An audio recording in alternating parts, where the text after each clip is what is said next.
Welcome back to Gabbing the Ghouls, the part of the episode where we talk about movies that we aren't going to talk about in the main episode. Yeah, pretty much.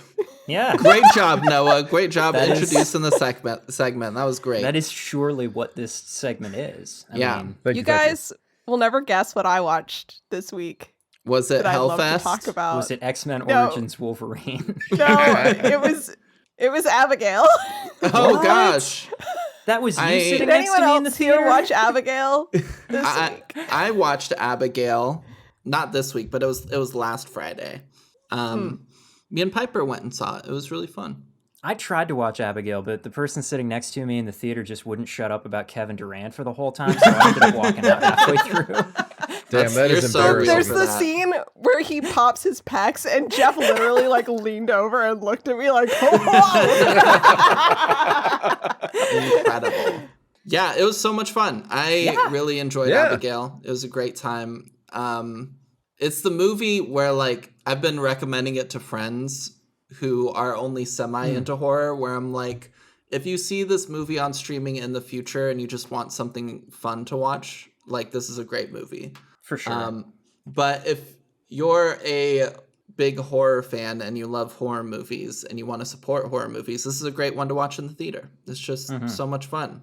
I think my literal review for it on my brand new Letterboxd account. Your brand new secret letterbox. My brand new secret Letterboxd account, which is really hard to locate.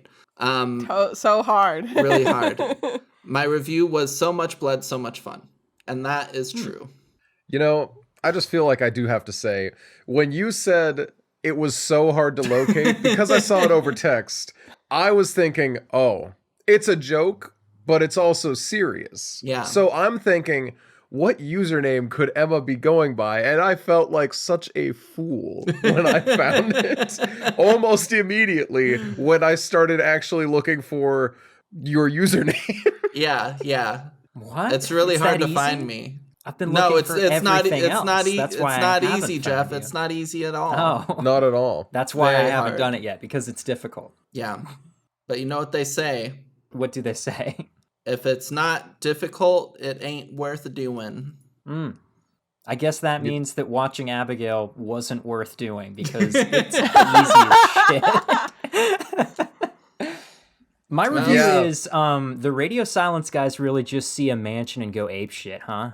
They do. Mm-hmm. They love their set pieces. They love a big ass mansion.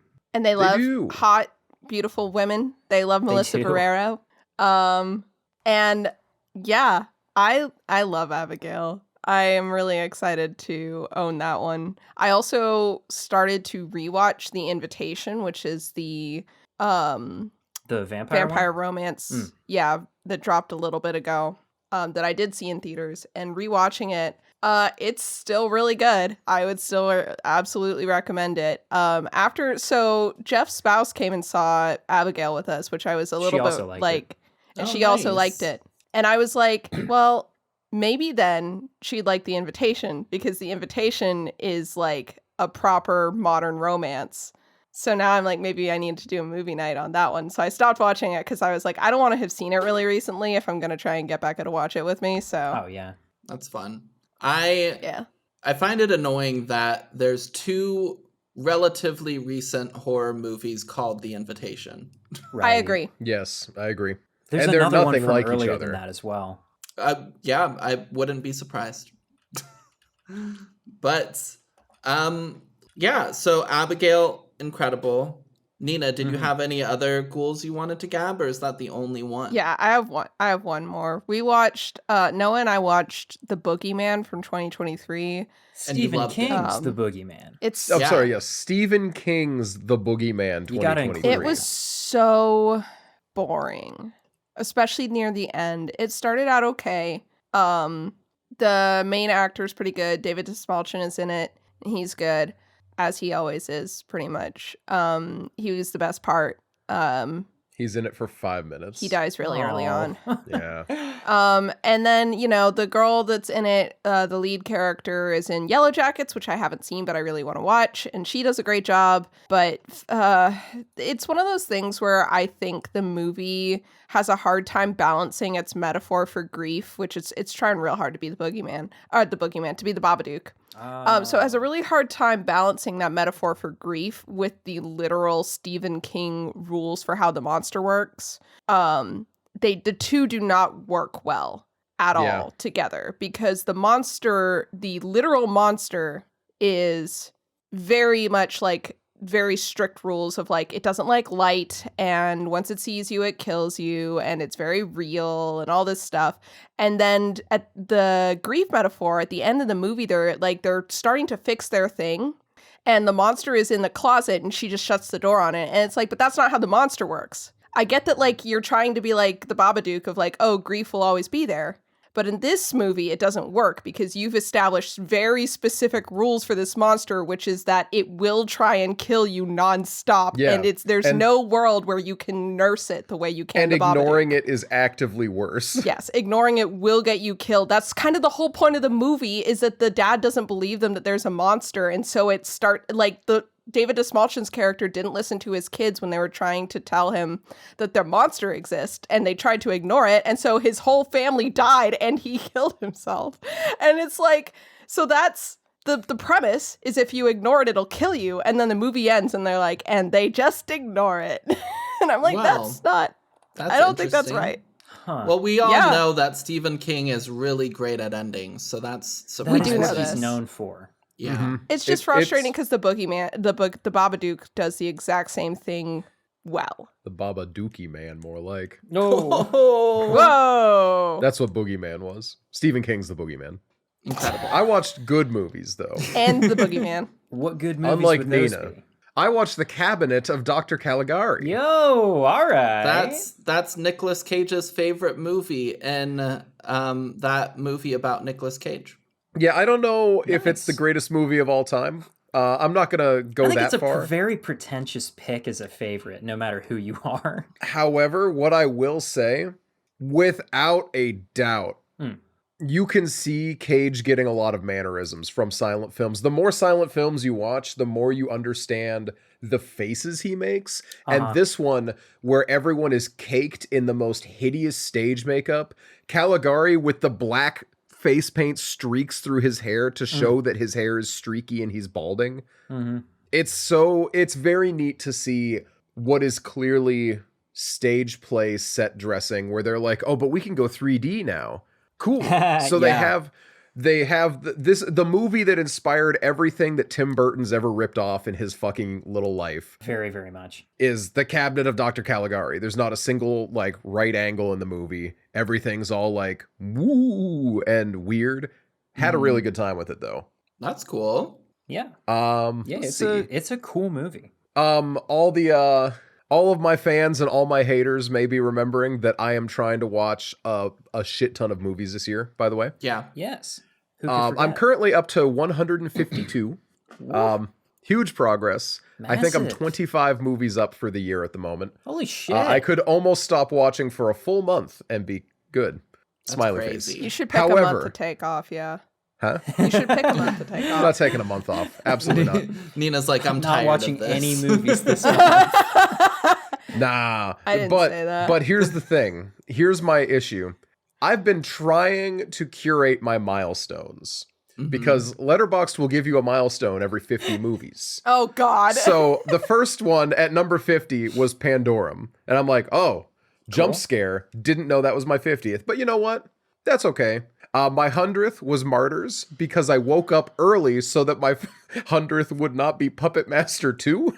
Good because choice. that Good I could decision. not, I didn't want that to be my 100th movie. No. And I tell you, what a way to start the day. Wake up at 8 a.m. and put Martyrs on right away. I don't recommend that.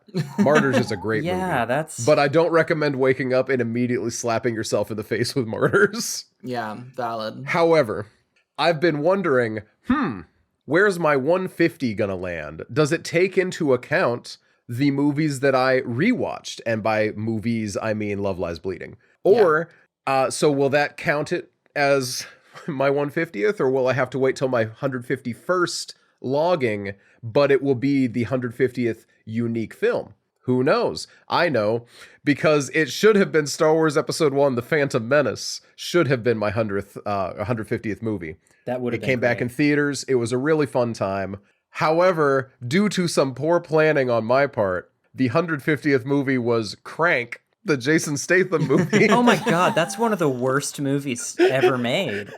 Oh no, Why were you even terrible watching news. Crank? I really liked Crank. I literally I understand, because but also, Jesus Christ. is that the one where he has some like device in him and he has to go running around killing a bunch of people? No, Emma, that's no. Crank 2, High Voltage. He gets Okay. this is the one where he gets injected with the poison that slows you down. So the way to survive is stay fast Yeah. forever. Come on, Emma. You know that synthetic Chinese shit? We all know about it. I haven't seen these movies, but literally, I think they were added on a streaming service recently, and some TikToker was like, "These movies actually real fun time. You should watch them."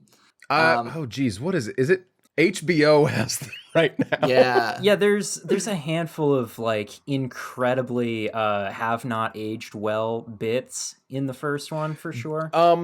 There are more aged worse bits in the second one. I watched don't them back doubt to that.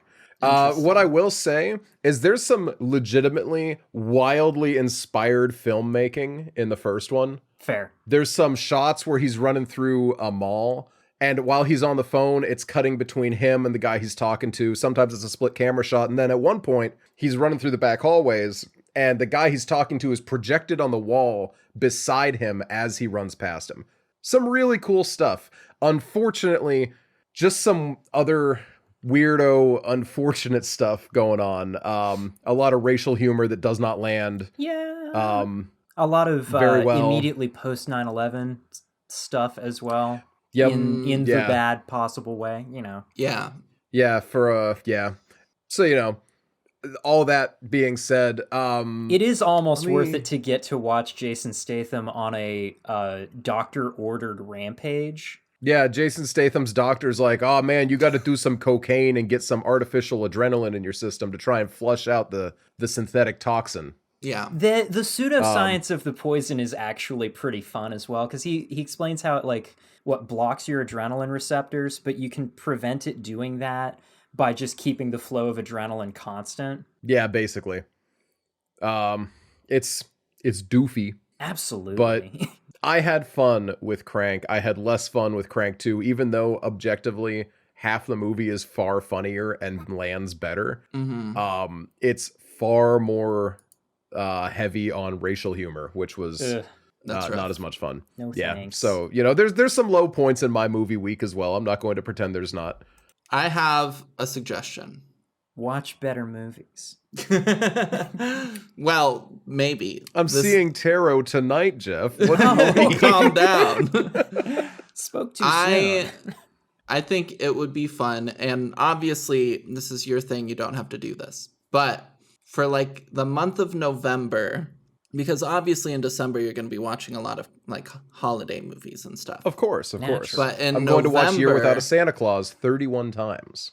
There you go. In November, what if me and the other podcast hosts all had a week where we give you movies to watch that week? Yes. Ooh. Yeah. Yes. It doesn't need to wait till November. We can start queuing things up sooner. Okay. This can be like my Alright. personal summer event. We got July. Will Not doing will shit in we be July. accepting what if we workshopping this idea a little bit? Set up a channel on the Discord. Anyone in the Discord can assign you a movie for 1 month. It has to be streaming in the US or That's from a my very collection. reasonable restriction. My collection will be available. It is a list I have on Letterboxd. You can sort it alphabetically instead of by stack of movie that I was inputting like it is right now. This is going to be very great for my self-esteem as someone who hates making Noah watch movies, because the whole time I think to myself, is Noah having fun? Is Noah having fun? with Noah this? Noah has never not had fun. You know what with a else we Nina watched? pick. Did we talk about this last time? Did we talk about Tragedy Girls? I made Noah watch No, Tragedy Girls. because we hadn't watched it yet. Tragedy Girls was great. Speaking of Kevin Durant, I've heard good things. I've never heard of it. It was very fun. It reminded me of Freaky and a little bit of Bodies. It has a little I bit love of like both of social those media and Both current. very fun movies. It was super fun. And Kevin Durant is in it again. Nina, question. Did you force Noah, and maybe Noah had already seen them, but when you got back from the convention last year where we hung out, Noah did had you already seen them. force? Okay, got it. Noah 21 had and already 22 seen Jump the Street 21 and audience. 22 I was Jump Street, actually very sad that I missed the chance to watch them with Nina because I've considered watching them again recently. But was really it's not a fun. movie I'd sit down by myself to watch. The memories of watching of not going out and partying and instead coming home and watching those movies that's going to be some precious memories to me for a long time. So Hell yeah, it was so much fun. Okay, so we'll each I have. assign Noah 7 movies. Yeah. Oh, That'll be fun. this is getting away from. Yeah, the we're fans scheduling collectively all your assign movies 7. for an entire month. That's how this The is gonna fans work. collectively assign 7, and then each of you assign 7. I think that'd be fun. Yeah. Okay.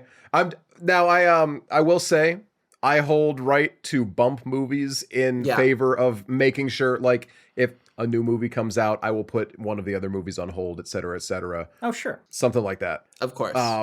Podcast movies take priority, but everything assigned to me will be watched. Promise. Love it. Y'all can't right. tell, but I just, I've crossed my heart and all that fun stuff. He did. Last movie from me, by the way, Jeff, this one's for you. You need to watch this movie. It's called Luz. It's by Tillman Singer, who is a fresh out of film school dude from Germany, who is, I'm 99% sure he's from Germany. But he, What year his did this come whole out? thing, 2020? 2018. His whole thing is homages to 1980s European horror films. All right. That's right up your alley. That is my alley. And this is a really, And it's on Tubi. it's on on Tubi, and it's a very, I'm trying to think of the right words to pick here. It is a very compelling, I guess, Argento-pilled? take. No, Oh, okay. it's a compelling take on the possession genre. The Okay. poster is really kind of hard to tell what it is from a distance, but if you look at it close up, you can see it is a torn photo of a woman's face with 2 other faces showing in the tears underneath it, which is I was looking Sounds at the pretty wrong poster. cool. Oh, okay. So I very much recommend, at the very least, this is such a Jeff-coded movie. I don't know if anyone else is going to like it because it is very slow. For a 70-minute movie, it plods a little bit. However, I really liked it, and I think you would too. Honestly, I feel like if I were to make a movie, that's the exact kind of description someone would give it. They'd be like, it's really short, and yet it's too slow. But it's neat. Also, fair warning, dong. Oh, ho, ho. Warning, you mean advertisement. Selling point, even. Let's go. We're going to pause the recording of the podcast for me to go watch it right now, and then I'm going to have it as my first goal.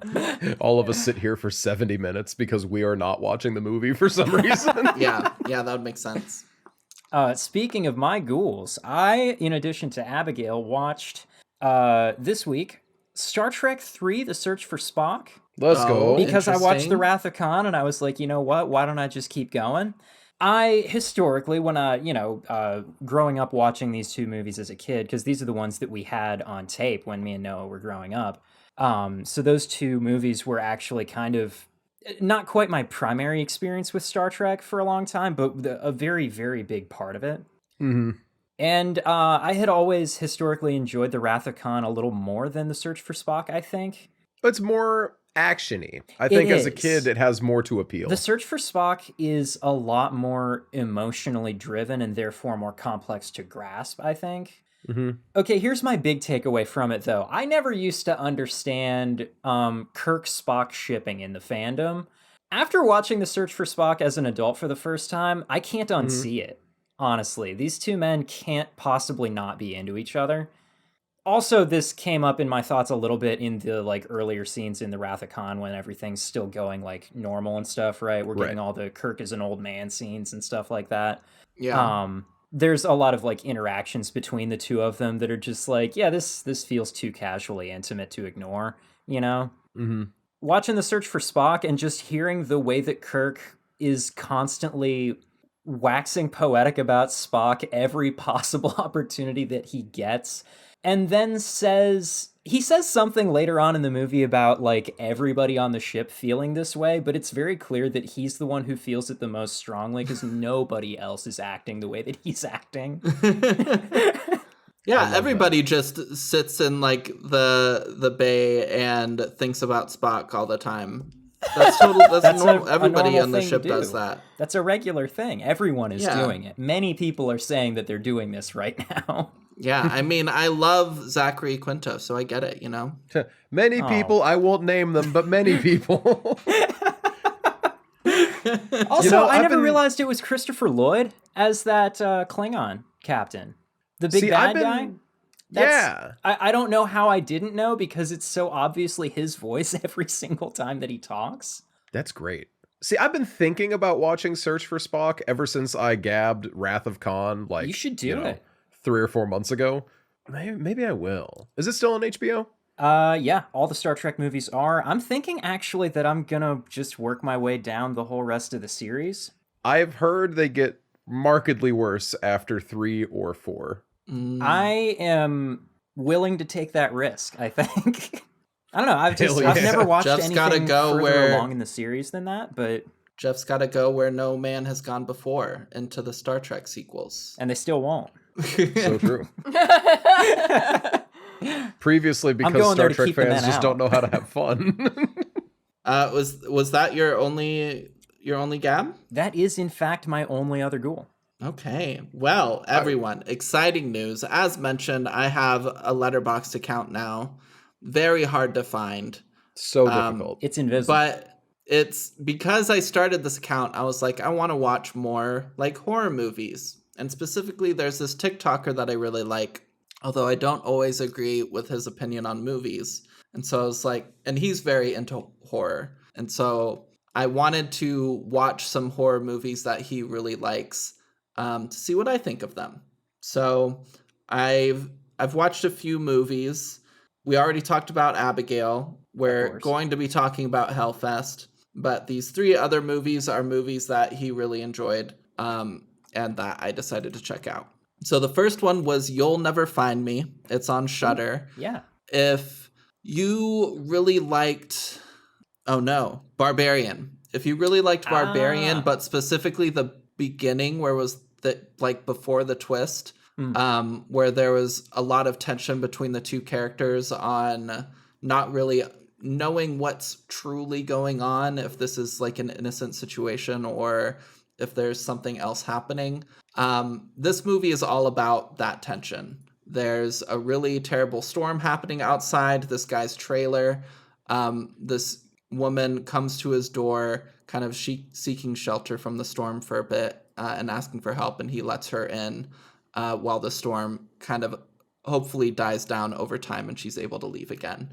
And both of these people are obviously hiding stuff from each other, and it's a lot of fun. It all takes place in this one trailer, but it doesn't feel like in a super confined set in any way. Both actors do a great job, and I had a great time with it. Nice. I rated that one 3.5 out of 5 stars. It is a bit slow, but that's fine. That's what you want in a movie sometimes. That's fully okay. Another one I watched was Suitable Flesh. This is a really ridiculous body swap movie. It is. It is. It is so terribly ridiculous. If you want to see this movie, go into it expecting like a comedy, like an absurdist comedy almost. Oh, absolutely, yeah. And I really enjoyed that tone in the beginning, but as the movie kind of carried on, it really it grated on me the longer the movie went. Yeah. It kind of wears out its welcome, doesn't it? Yeah, but it's a fun time. It's enjoyable. There's some weird sex kind of stuff. It's very Brian Usna, so I don't know what that means. It's the same guy that made Reanimator and like The Beyond. Okay.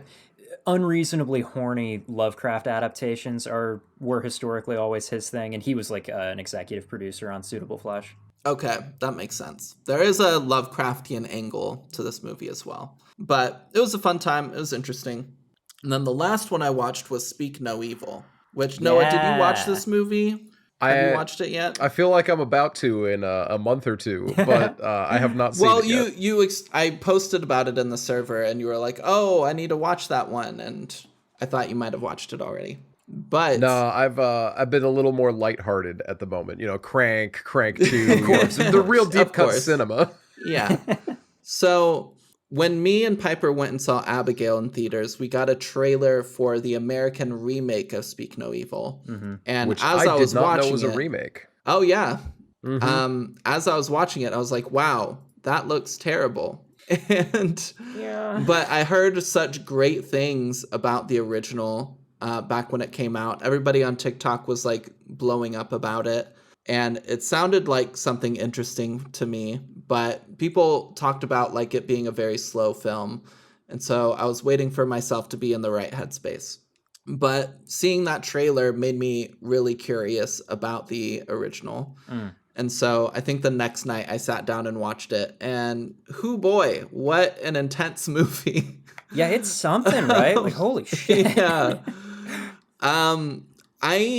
There's so many elements of the movie that I'm not sure how they're going to replicate in the American remake, because as far as language is such a big part of the movie and kind of differences in culture.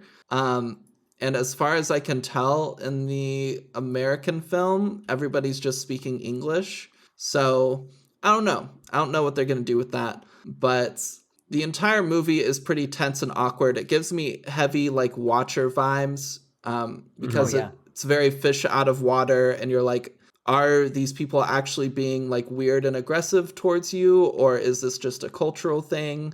And then like the last 15-30 minutes of the movie it's fucked up. it's wild. It's and after a ride. it being sort of like slowly fucked up the whole rest of the time as well. Yeah.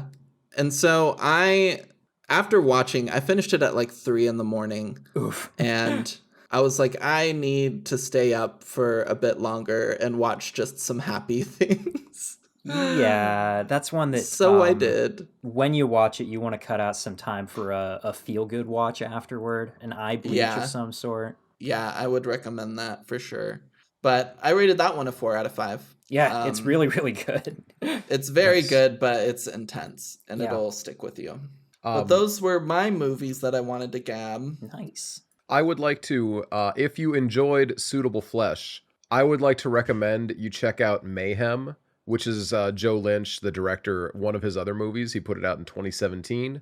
I really liked that one. The Samara Weaving one? Or yes. I heard good things about that one. It's fun and stupid, yeah. It's like if someone made I remember the trailer Belko. for this. Yeah, it's just like the if someone Belko made Belko, experiment, but it's a comedy. Yeah, it's a comedy. It's more Yuzna. That's honestly Joe Lynch's directing style is very Brian Yuzna. That's a really good way to put it. But it's a really fun time. I like it a lot. Okay, I'll check it out.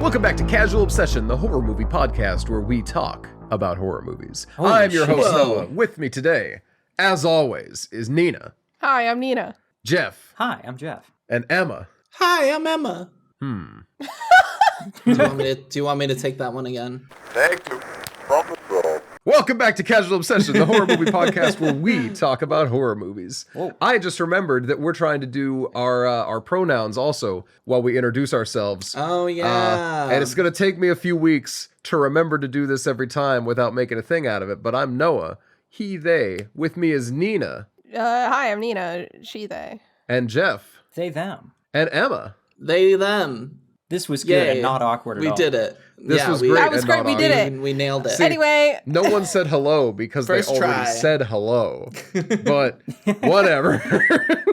Today we're talking about Hellfest Hellfest. 2018. Let's fucking go. What's Hell better than Stupid Hellfest, Festival. baby?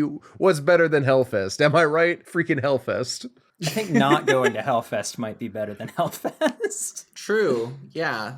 Probably. Not getting murdered and all. Actually, let me What check is something real quick. Hellfest, though? It's a place where you can get vomited on by a scare actor. Yeah. Honestly, though, like, I've said this before, but when Piper and I went to a haunted house here in town. You got vomited It on, right? really no, but it made me really want to try to work there in future years. It or seems something. like it would be fun as hell. I think it would be a fun experience. All right, so Hellfest, welcome to Infernopolis Hellfest, June 24th, or 27th through 30th of June 2024. It is a multi-day music festival featuring Metallica, Foo Fighters, Avenged Sevenfold, Machine Head, Queens of the Stone Age, The Offspring, Dropkick Murphys, Saxon, and The Prodigy. Man, I wish and that other wasn't where it bands. is, because I would It's fucking... in France. They Oh, used Kerry to have King's fucking solo Cannibal project. Corpse at things that had names like Hellfest. Yeah, now it's Bruce Dickinson, Corey Taylor, Kerry King, solo acts. Tom Morello, solo acts. I can't Baby think Metal's of gonna three be guys there. whose solo acts I'm less interested in. Steel Panther will be there, though, so there's an attraction Anyway, for it. it's boy. definitely stacked, Anyway, but it's a music festival. Looking through the Tumblr tag on this one was impossible because it's all just this is a festival that's been going on for a long time, so Yeah. it's all just clips of MCR from whenever they were there. Yeah, MCR played Hellfest, so like already Hellfest has been diluted. Am I right? Gatekeepers Yeah. rise up. But that's not the Hellfest we're talking about. We're talking about Hell Space Fest, not Hellfest one word. Very important distinction. Is it? I don't really know. It doesn't matter. Anyway, this is a movie about some people that go to Hellfest, and But not that one, the other one. the other Hellfest, the Hellfest you haven't heard of, The one with all or the maybe the haunted Hellfest houses you and have heard mazes. of. And Tony Todd. And Tony Todd's there, yeah. And there's a guy who goes and follows them through the place and moiters them. No. Hellfest, Oh no, not baby. Moida. Not It's a Moida. moida. But that's about like that's the broadest example of this movie I think I can possibly give. No reason for me to go any further than that. We're gonna jump right into the ratings, which is mid as hell. We got a People 5.5 don't on think this is a good movie IMDb. at all now. We got a 41% on Rotten Tomatoes. We've got a 26% on Metacritic I and a do 2.5 on Letterboxd. I'm doing a new thing right now where I crash Noah's rating segment because Noah's always doing new things where he expands the segment. I think it's time for the rest of us to fight back a little bit. I'm going to Oh my interrupt God. I the rating agree. segment. We push back on the ratings segment. It's gone too far. Yeah, all right, so I'm interrupting with my own rating segment, which is there's a guy that we all know of who actually really liked this movie and disagrees with most of the other critics. He gave it 4 out of 5. And that guy is Brandon? Brad Miska, who you may remember from the credits of the movie VHS. Him and Adam What the Wingard fuck? were kind of the ones who put it together. He's the guy from Bloody Disgusting who had such a big hand in VHS. He loved So this he's- movie, Yeah, that doesn't surprise me. right? I mean, if we're trying to like draw stuff like that, then I can see what other people I follow that liked it. The Fangoria Well, this isn't a guy that I likes it. follow, but like... The dude that I follow who writes for Fangoria likes it. No, What I'm a sorry. nerd. He's the editor in chief for Bloody Disgusting. My mistake. Oh, Bloody Disgusting seems to Bloody like Disgusting. this movie. Yeah, okay, yeah. But yeah, there we go. Our Ebert rating today is back-to-back Nick Allen. Nick We Allen. can only hope next week's or next episode's movie is also Nick Allen, so that I can once again not change the name on the header. Hellfest is a pretty bad movie that makes a great case for more slashing at horror theme parks. This is a 1.5 out of 4, by the way. The lighting is already menacing. No one will believe your prey as you stalk them. The Rent-A-Cop authority figures are inherently apathetic, and the jump scares are free. It's the closest you can subject people to horror potluck without being Cabin in the Woods. So why can't the 6 writers of this story have more fun with the premise? Damn. Maybe because there were 6 of them. Apparently, the production of the movie. Did I say 4 writers, or did I No, say you You six? said said 6. Okay, good. Okay, good. Just as a note on the making of the movie, those writers were not all working on it like together or anything. They were like sequentially picked up and put down, basically. One of those is Akella Cooper, who wrote Megan. But the movie also passed between like I think 2 or 3 different directors between when it was supposed to start getting made in 2012 and when it actually happened in 2018. That's a bummer. So I think that's a lot of what's wrong with the movie. but Yeah, let me finish up this real quick. The woman who is given the most dialogue, Natalie, played by Amy Forsyth, is the main target, trying to work through a bashful crush with a walking blood bag named Gavin while hanging out with all their friends at a park called Hellfest. he is a And blood then- bag, though. A true menace buys a ticket to Hellfest. Our lame duck slasher who fails to be frightening by constantly walking in slow motion and clenching his fist like the Arthur internet meme. Oh, that is all he does. Wearing a mask that was probably once labeled definitely not Leatherface, he is less a disturbing agent of chaos and more a tedious screen presence who toys with a horror park's already hazy idea of personal space. But he does give the movie its personality, which is that of barely menacing and always dragging its heels to get on with the simple pleasures. Yeah. Oh my The rest of the God. review available in the link in the description. I'm a big fan of Twitter Brandon's review. Don't jump my thing. I'm gonna jump your thing. Don't This is what reference we're it. doing. I had a This I had is a what build we're doing. in, This Nina. one. We're Come jumping on. the thing. Nina's not allowed to read my notes ahead of me. I have a flow in my head. Someone else Oh, can I'm so try, sorry but not to for, me. for Okay. interrupting your. Anyway, I know everyone's wondering how much Twitter Brandon loved it, especially after Nina said that. Well, I'll have you know, the man watched it on June 9th, 2022, and said, it's fine. That's true. It is fine. He's That's right. all he says. You know what? Yeah. So, that's Hellfest. That is Hellfest, isn't it?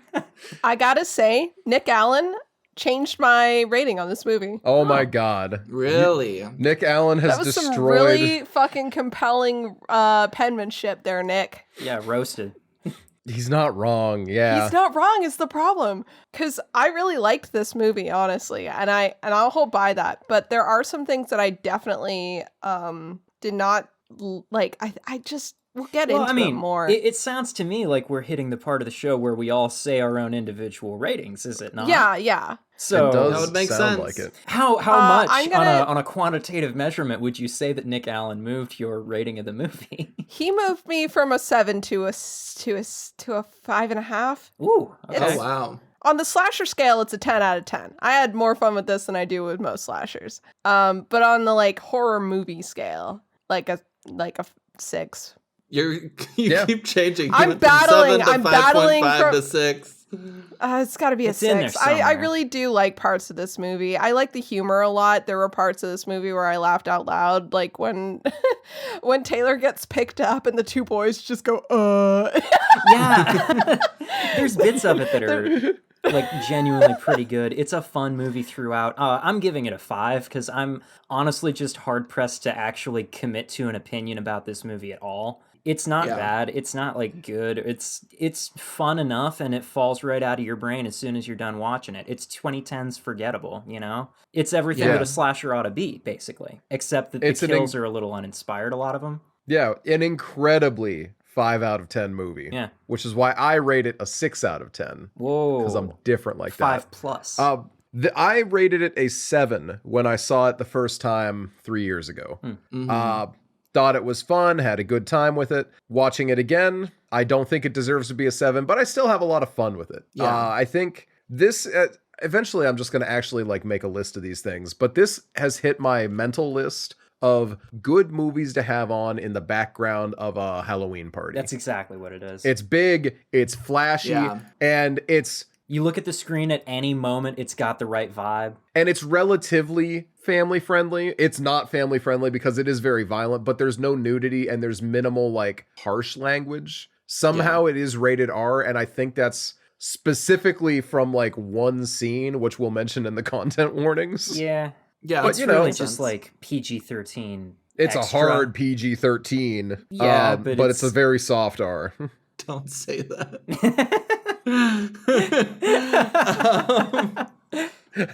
Sorry, it's what I wrote in my review this morning. Okay, my turn then. Yeah, I'm glad it I get is. to go last. So I was booting up this movie yesterday when Nina started streaming doing some art. This is relevant to the story because I posted in Nina's stream that I was about to watch the movie, and I was like, oh, Netflix says I have already watched this movie. I thoroughly disagree. I have not seen this movie. And then I like kind of scrolled through the timeline just to get different like pictures of the movie. I'm like, yeah, this does not look familiar in any way, shape, or form. And then I started watching it and I was like, motherfucker, have I seen this movie? And it was specifically, there's one queer character, well, seemingly queer character that I remember Piper liking. And that's the only reason I remembered that me and Piper had watched this movie, but I remembered nothing about it. It was an entirely forgettable movie in a way that I have not ever experienced before. That's because you haven't watched Saw 2.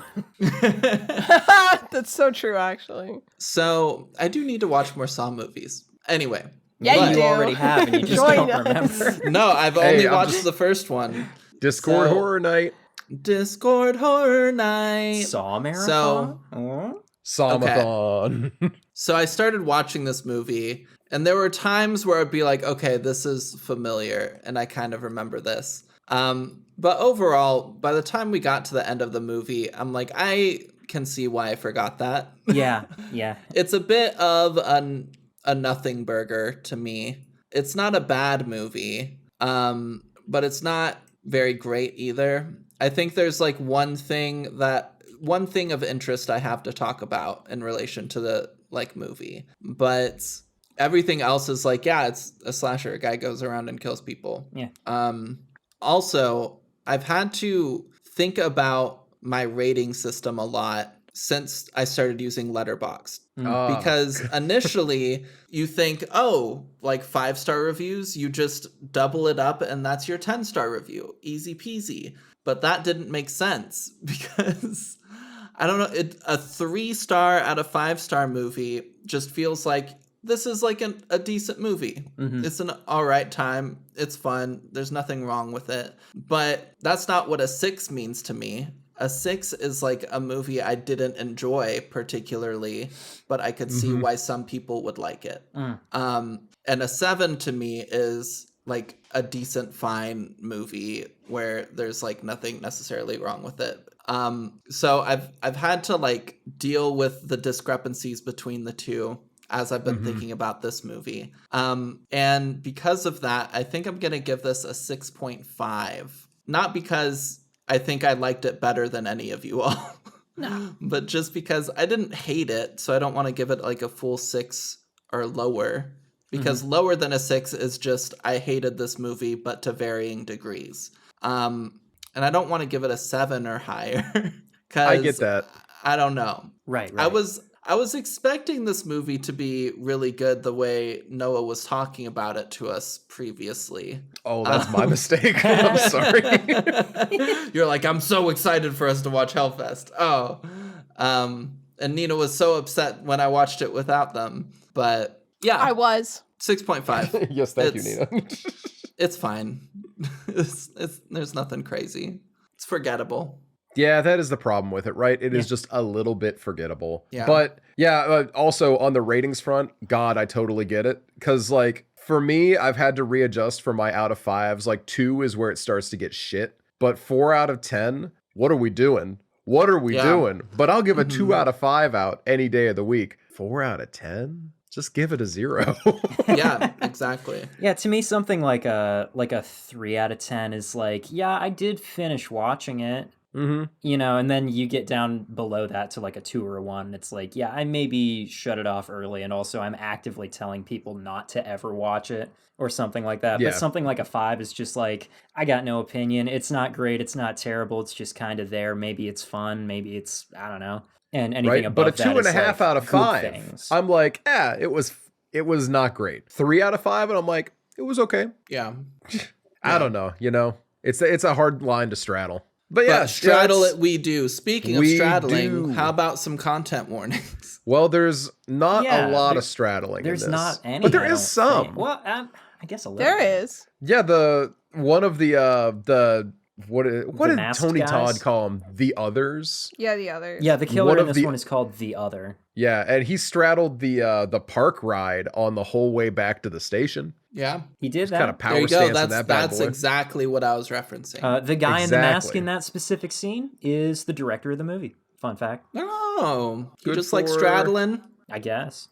Good for Gregory Plotkin. Have I seen anything else from you, Gregory? Oh, he did one of the Paranormal Activities. Oh, Interesting. I haven't Yeah, seen okay. any Ghost of those. Dimension. yeah, And okay. Black Mass 2016, which I've never heard of and has horrific reviews, and only 12 people have logged it on Letterboxd. Oof. Love Wow. it. On the bright Love it. side, the movie does get a soundtrack by Bear McCreary, which is Yeah. honestly better music than the movie itself kind of deserves. No, I was This shocked villain at the gets Bear a McCreary leitmotif. poll. He's not a good enough killer to get Yeah. a leitmotif. Like, come on. It's neat that it's there, though. you gonna I say love his something? work. Oh, no, I did have a thought about leitmotifs, but it was just about Abigail again, so let's move Oh, on. I'm always thinking about leitmotifs. Trying to compose my So- own so I can play it when I enter a room. The content Play it louder when things are going good for me, you know. the content warnings. This is the most important one, is flashing lights. Yeah. Everything else is like content warnings. Flashing lights is a trigger warning. Yeah. That could potentially be bad. You are in it's a haunted house theme park. Yeah, there's strobe There lights is a and lot shit. of flashing lights, just as a fair warning on that front. But we also, in a more normal sense, have stalking. We have police not believing the victim, and we have a pretty wicked eye stab, a syringe going right into an eyeball. And the stab that itself is a little obvious CG when it happens, but the scene is like sick enough that it actually lands. Yeah, because it really works, and it shows it. You know, it like you see the whole thing. It doesn't cut away from it last minute and then come back to a good prosthetic piece. You know, we pop an eyeball here. So I do wish they would have done it that practical, though. is easily the reason that this movie got bumped up to an R rating. Because there's Makes not a lot sense. else to hit us I with. wish they would have done more with all the other kills if they were going to go just barely far enough to get the R rating, you know? It makes you wonder, I don't know, I guess it makes you wonder how much the censors tried to mess with this one. Because I don't think this is a high enough profile movie to have really been like hampered by the censors. No, and it was 2018. That's deep into the streaming era, so that kind of stuff has an awful lot less power over everyone. But it was a that point. theatrically like released movie, wasn't it? True, yes. So But just in the post-streaming world, the whole power dynamic between the MPAA and everyone else is different from how it was previously. yeah, if only Friday the 13th could have come out in the year of our Lord 2024, direct to Shudder. And we honestly, if that happened, we would all think that it sucked ass. Yeah, unfortunately, because you can't make a Friday the 13th movie anymore because of woke, but because of woke, and because lawyers would say, "Hey, that's a Friday the 13th movie. We're embroiled in a Yeah. decades-long evil like legal conflict about this. No one can have those." yeah. But, you know, as scary as very litigious organizations can be, there are some things that could be scarier. And I'm just wondering if someone here, Emma, for example, could tell us how scary this is compared to lawsuit happy, film distributors. Well, lawsuits are 10 out of 10 scary, as we all know. Very true. Very true. This movie is not as scary as a lawsuit. Very true. Not remotely. I would say it's like a 1 out of 10. Even like Yeah. the probably quote unquote scariest or most disturbing part is the eye scene. But as I was watching it, there's like you see the guy's face, and you guys talked about like, oh, it doesn't cut away, it doesn't like really do anything. But Maybe it should, though. like you see the guy's face, and he's like screaming or fighting back or whatever, and then it cuts to like I think the killer's arm kind of driving down, and then it cuts back to the guy's face, and like his eye color is almost completely different. Yeah. And his face Yeah. just looks weird, and I'm like, eh. And the stab So- itself happens, and it looks so flat. Like, if I say CGI blood squirt, you're going to imagine something that looks better than what happens in the movie. It looks like Yeah. somebody just laid like a sprite over it, basically. Like, Yeah. I mean, other than that, it's not really scary. The guy's mask is creepy. That's fun. Yeah. But the characterization of the killer is pretty good, I think. Yeah, as much as I wish he was in a Arthur better Clenched movie. Fist he is, I don't think he is a classic slasher guy. Very much. It's just Yeah. that the movie lends itself to allowing him to be a much more bombastic killer and bolder presence. And that's where he could be more. Yeah. But he's still fun. yeah. Yeah, 1 out of 10. 1 out of 10. Yeah. Not Do you want scary. to talk? You want to talk spoilers, Noah? We'll talk some spoilers. Some I'm very spoilies? pleased right now. I get to reference my 2021 notes because I wrote down everyone's names. Oh, Nice. better than I can do. Daniel Wilson as creepy park owner. When did we meet the park owner? Park owner. I don't remember that. I must have copied this from somewhere because I wouldn't remember this.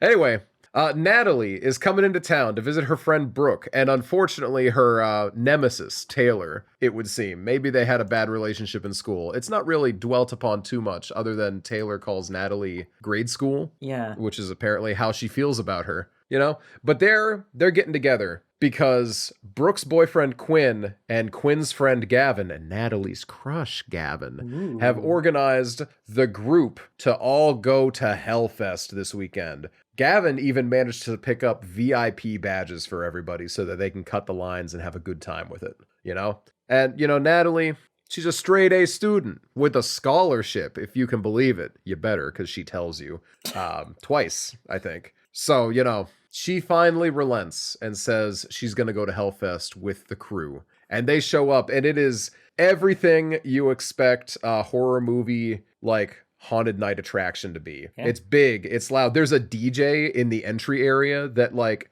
I think that's hilarious because, like, how many people are even going to go past the DJ And he's like at some point? he's like bumping some like serious club beats as well. It's like he's Yeah. expecting people to hang out. Yeah, and people are. It's like a party. I in wish I was there. the haunted house festival DJ, honestly. That seems like it would be a really cool gig. Honestly. But they go through the night. Actually, let me rewind real quick. I actually totally forgot that the scene or the movie opens with a cold open of the other killing a girl at a haunt a few years before in Orange County. Yeah, and it sets up the signature scuff on his steel-toed boots so we can recognize him in the future, even though he's always wearing a mask. Exactly. You know, it's such a bummer. There's a lot of thought put into so many elements of this movie, and it's executed way better than other movies that have a lot of thought put into them, you know, giant quotation marks. It's just where you that can tell this good execution is always still just like empty. right? Because some movies, I'm sorry, we'll get back to the We're wandering a little. thing in a second. But there's sometimes where you can tell a movie is buried under lore that the people, they wrote it and they clearly think it's very good. This one, you know, they clearly have a lot going and they didn't let it cloud it too much, but it didn't give it that spark either, you know? Yeah. Anyway, as they show up to Hellfest, our group of people, they are talking about, oh yeah, you know, a few years ago down in Orange County, some girl was murdered at Hellfest. Gutted. Crazy. She was gutted and hung up from the rafters. They thought she was a prop for 3 days. And everyone's like, holy shit, that's so terrible. Which leads us right to our, I was going to say our first kill of the movie, our second kill of the movie, which is as they walk through a haunted house on their way deeper into the park because every layer of the park is separated by a different haunted house. And I think that's really fun. It's kinda cool. You know, you have to make it through the haunted house, through the different layers. But they watch someone get murdered right in front of them. She runs in, she hides, and then the killer walks in. And the girls are like, all right, buddy, you're so scary. We're not impressed. And then he like walks up and like, you know, tries to check him a little bit. And they're like, why are you paying attention to us? The girl you're after ran under there. Get back on script, man. And he drags her out, holds a knife up to her, and And she's you know, begging Taylor for help and Brooke. this entire time. Yeah. And Taylor and Brooke are like, this is not for us. So they leave. And Natalie stays and she's like, well, are you gonna do it? I'm here to get scared. You gonna do it? And he stabs this girl and then gets up and looks at her and she's like, you know what? That was a little too real. I don't like this. Exits the place and she's like, y'all, I think I just saw a moiter.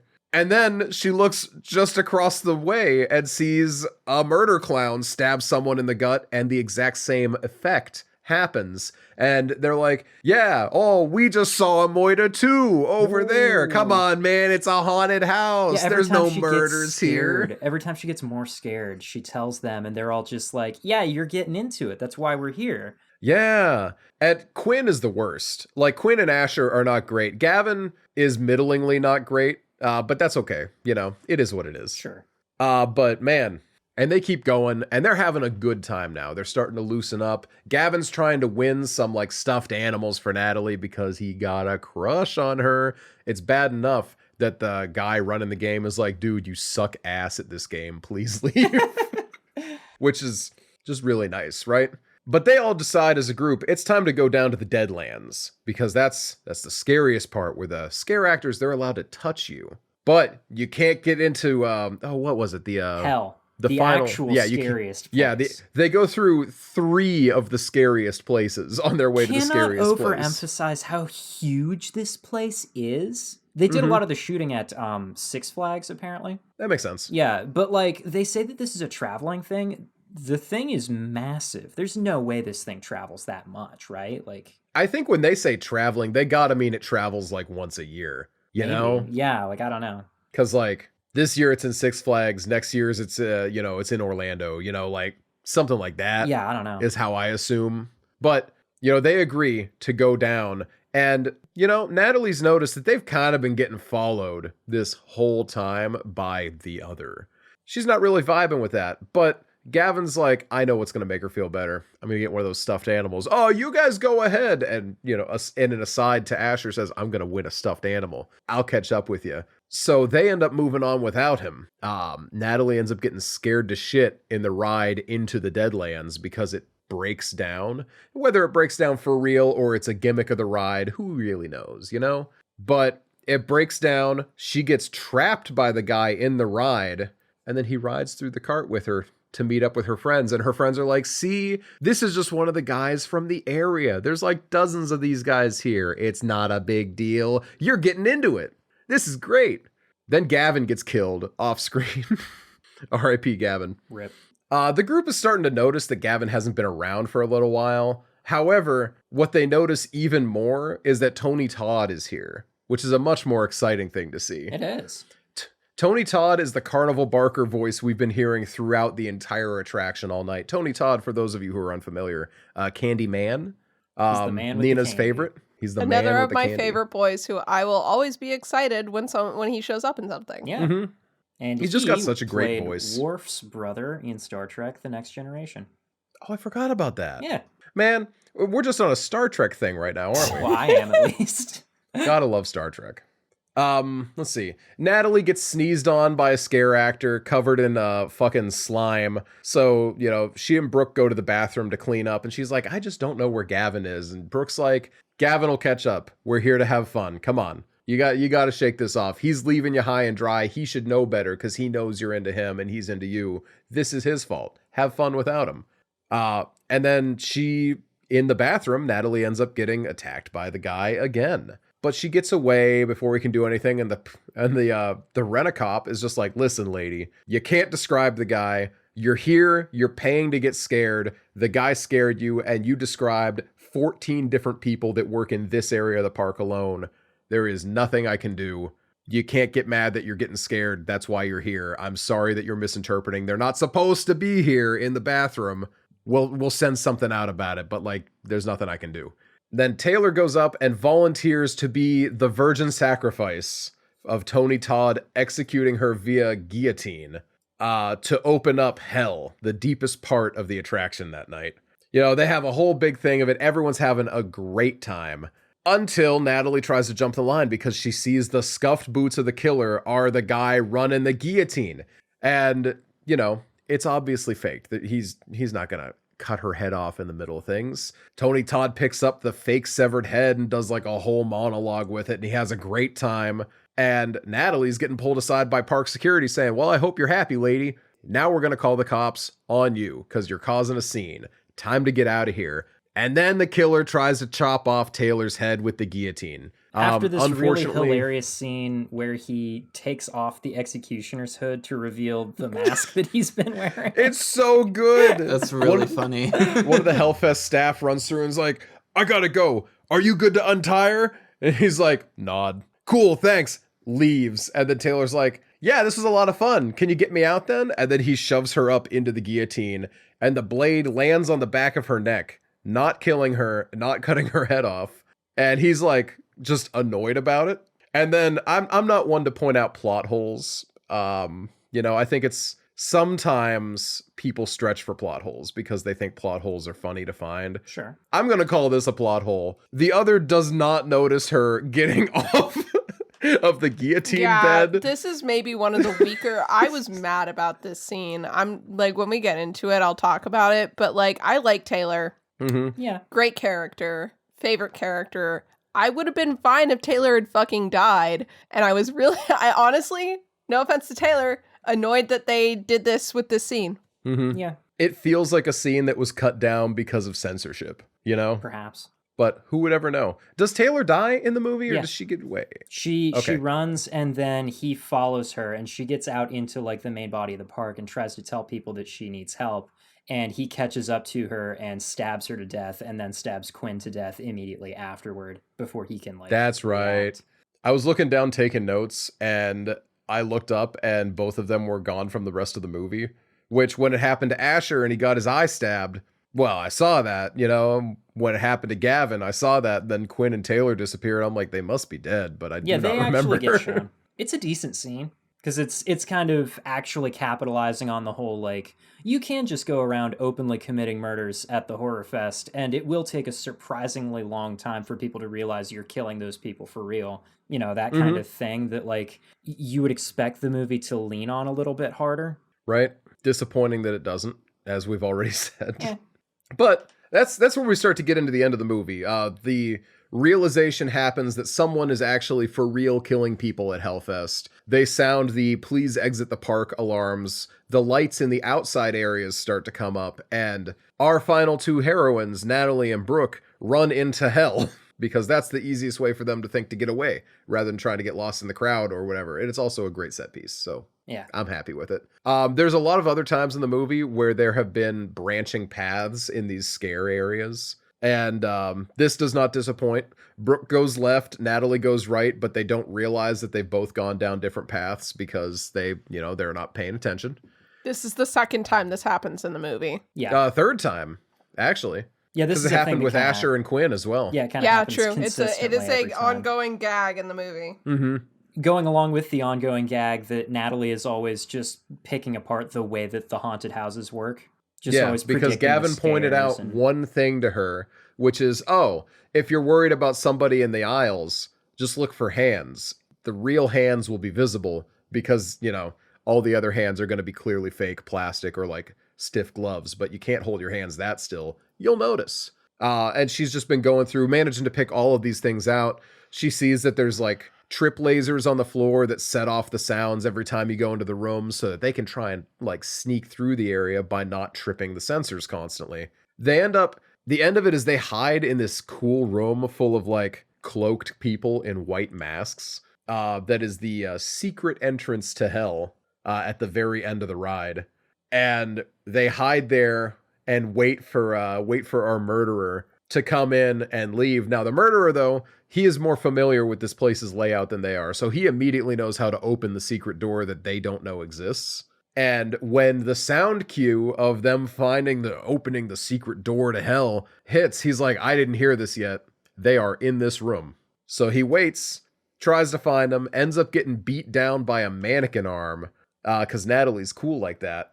And then finally, she stabs him in the leg with the ice knife that he had stolen from a snow cone guy earlier, and then drops during that fight. They end up going down a few more alleyways within the thing. She stabs him, they run away, and the cops come in and cannot find him. The man has disappeared.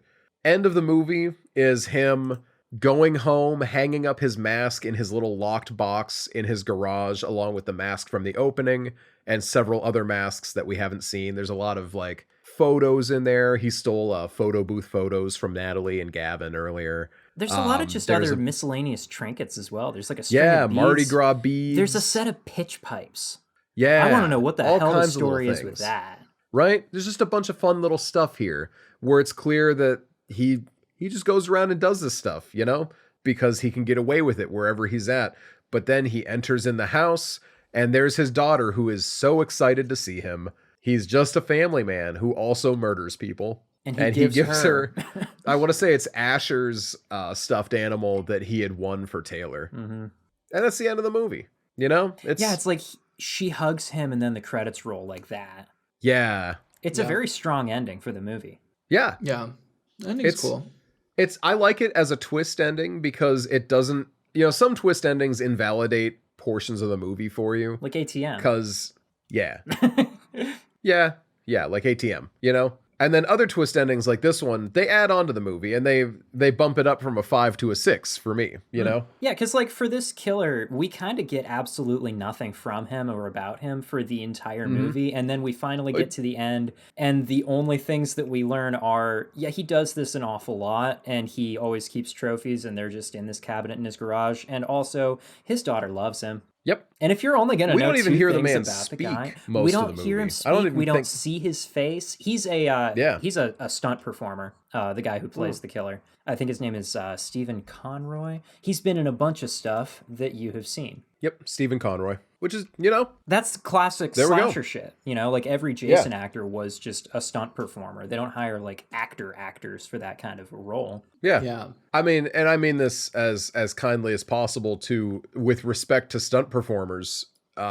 You don't need a quote unquote real actor for any of this stuff. You need someone who can be physical. Yeah, there's a flavor of physical acting that I feel like stunt performers get that regular actors don't necessarily think of always. Yeah, to call back to Friday the 13th. My ghouls I was gabbing earlier. We watched, Star Wars Episode 1, The Phantom Menace, and one of the things that I think really shows is Darth Maul is played by his stunt performer because the guy who was supposed to play Darth Maul backed out. Yeah. And they're like, well, he doesn't talk that much. The stunt performer is going to be doing most of the work anyway. Let's just have him do the whole thing. And it shows in his last fight with Qui-Gon and Obi-Wan how physical he is versus those two. Every one of his movements is much more physically active. Ed, what is Darth Maul if not the slasher villain of the Star Wars franchise? Honestly, actually. Not wrong.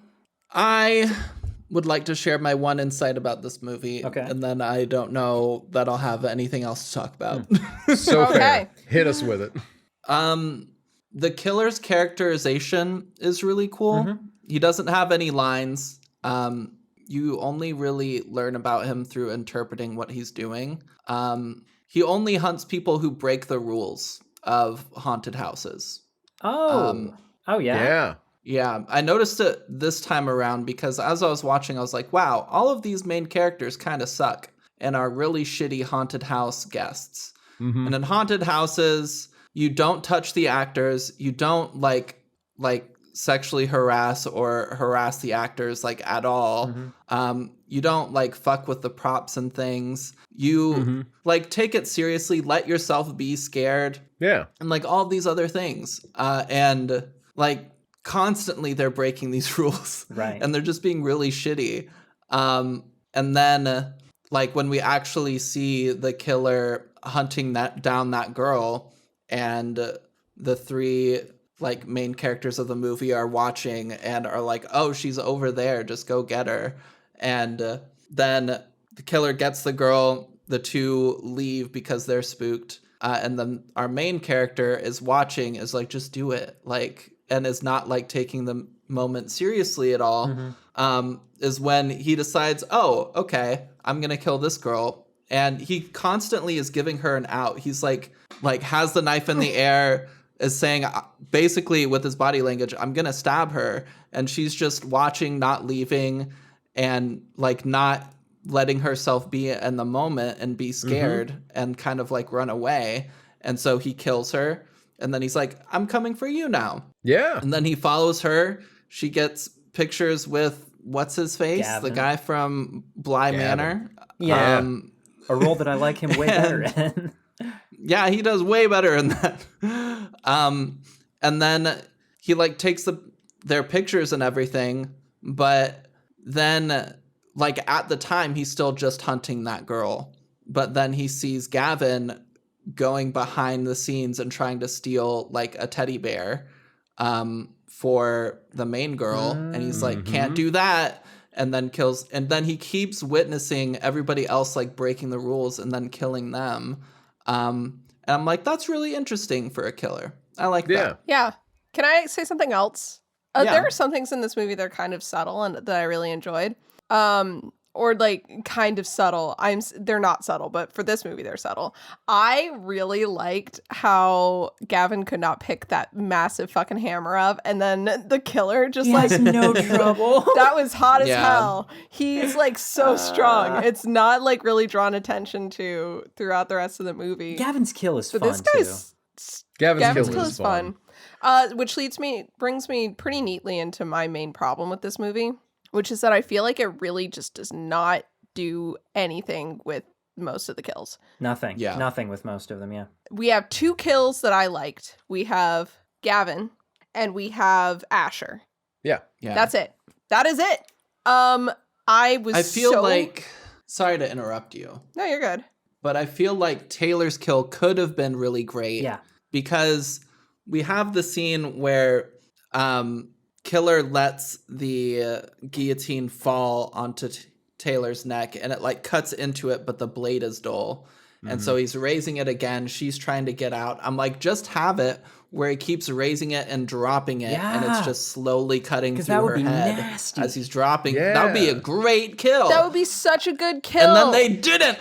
They They did don't not do do it. that. Yeah. It was so frustrating. I just wanted her to get her head cut off. Yeah. Yeah. That was it. I just wanted that to be how you have a guillotine in your movie. And you no don't one use gets their head it? cut off. Yeah. No one likes a fake out, okay? Like, Well, especially and because especially if the character doesn't live afterward. Well, right, if she's like, what gonna was the get point? killed. Well, but like my big thing is I love the idea of having the fake guillotining on the stage with everybody watching, and Natalie like, freaks out over it. And then following it up with a real guillotining just with the curtain drawn. Like, I love that idea. Where it's like, yeah, when it happened for fake in front of everyone just a second ago, it was actually only that close. Yeah. And then it happens for real with the same piece of equipment. Like, I love that. I love that idea. Mm-hmm. That would have been cool. I think, God, I'm so curious if, because this movie's rated R, I'm so curious if they were really trying to go for a PG-13. Yeah. And they were like, we can't kill them with the guillotine because we'll probably get an R if we do. And so they take that out, and then they finish the movie and everything, but then it turns out to be R anyway, and they're like, fuck. Because this movie doesn't feel like an R movie. It feels very PG-13.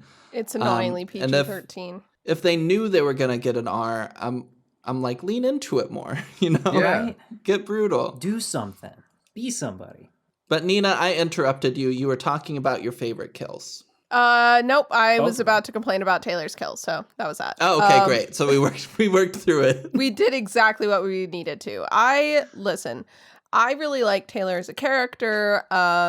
Taylor's actor, Bex Taylor Klaus, seems like a really cool person.